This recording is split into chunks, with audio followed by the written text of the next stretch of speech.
et bienvenue dans cette nouvelle capsule santé, bien-être, perte de poids.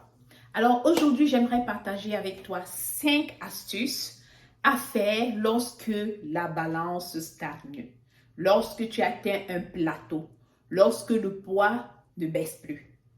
Alors, si tu me découvres pour la toute première fois, je suis coach Karine de ProServe Coaching. Je suis nutritionniste holistique, passionnée d'alimentation saine, de santé et de bien-être. Alors, pour revenir à notre sujet, je voudrais partager avec toi aujourd'hui 5 astuces à mettre en place lorsque tu te rends compte que dans ton processus de perte de poids, tu as atteint un certain plateau, le poids ne baisse plus, tu stagnes et chaque personne qui a jamais entamé un processus de perte de poids sait bien que c'est une situation qui est inconfortable. On n'est pas très content, on n'est pas heureux lorsque on stagne, lorsque la balance ne bouge plus et on se pose des questions. Alors, je vais te donner 5 astuces que tu dois mettre en place si c'est ta situation, si tu te rends compte que ton poids ne baisse plus. La première astuce que je vais partager avec toi, c'est oublie la balance. Il faut oublier la balance. Lorsque tu te rends compte que ton poids ne baisse plus, oublie la balance parce que la balance, le poids affiché sur la balance, c'est un chiffre, c'est un indicateur, mais ce n'est pas le seul indicateur de perte de poids. Il y a d'autres indicateurs de perte de poids. Et je ferai une capsule pour vous parler des indicateurs de perte de poids. Donc, si la balance ne bouge plus, alors oublie la balance. Commence à ne plus te peser chaque semaine. Décide par exemple de passer un mois sans te peser. Oublie complètement la balance. La deuxième astuce que je partage avec toi, c'est l'exercice physique régulier. Alors, lorsque tu te rends compte que tu ne perds plus de poids, intègre l'exercice physique. Si tu ne faisais pas l'exercice physique régulier, commence à le faire. Si tu en faisais déjà, essaye de varier les exercices que tu fais.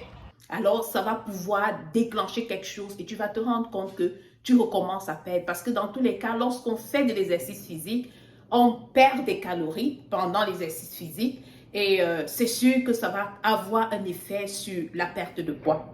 La troisième astuce que je vais partager avec toi aujourd'hui, c'est de réduire l'apport calorique journalier. Alors, il faut savoir qu'on prend du poids. Pourquoi? Parce qu'on absorbe plus de calories qu'on en dépense. Alors, pour perdre du poids, il faut réduire son apport calorique journalier. Ça veut dire que si vous êtes dans un programme de perte de poids et que le poids stagne à un certain moment, revoyez par exemple vos quantités de nourriture. Même si c'est de la nourriture saine, revoyez les quantités. Peut-être les quantités sont énormes et puis ça fait que du coup, on stagne, même si on mange sainement.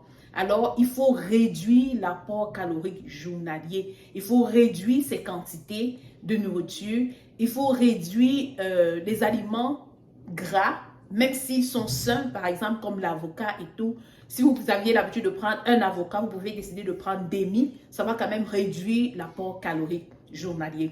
Ça, c'était la troisième astuce. La quatrième astuce que je partage avec toi aujourd'hui, c'est de réduire la consommation de sel. Oh, il faut réduire la consommation de sel. Lorsque tu te rends compte que tu as atteint un plateau, la balance ne baisse plus. Réduire la consommation de sel parce que le sel a cette propriété de pouvoir contenir de l'eau, de pouvoir garder de l'eau dans le corps. Alors, il faut réduire sa consommation de sel lorsqu'on se rend compte qu'on atteint un certain plateau et que le poids ne baisse plus. La cinquième astuce que je partage avec toi aujourd'hui, lorsque tu te rends compte que la balance ne baisse plus, tu n'arrives plus à perdre du poids, dans un processus normal de perte de poids, tu atteins un certain plateau.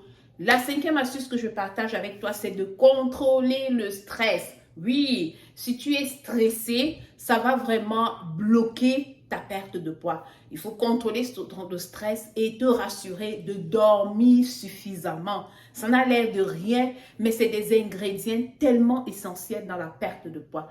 Alors, pour me récapituler, les 5 choses à faire lorsque la balance ne baisse plus. La première chose, oubliez la balance. La deuxième chose, ajouter à ton alimentation saine un exercice physique régulier. J'insiste sur la régularité. La troisième astuce que j'ai partagée avec vous, c'est de réduire l'apport calorique journalier. Et là, je parle en particulier des quantités. Peut-être tu manges sainement, mais en trop grande quantité. Il faut réduire tes quantités.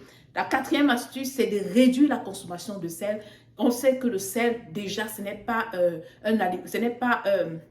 un ingrédient qu'on devrait consommer en trop grande quantité. Donc, il faut réduire ta consommation de sel. Et la dernière astuce que j'ai partagée avec toi, c'est de contrôler le stress. Rassure-toi d'éviter le stress, de déstresser et de dormir assez. Et je suis sûre que si tu mets en place ces 5 choses, certainement la balance va recommencer à baisser. Si tu as d'autres astuces qui t'aident lorsque tu te rends compte que tu as atteint un plateau, n'oublie pas de partager tes astuces en commentaire. Ça va certainement nous aider. Alors, merci d'avoir écouté cette vidéo et je te souhaite bon courage dans ton processus de perte de poids.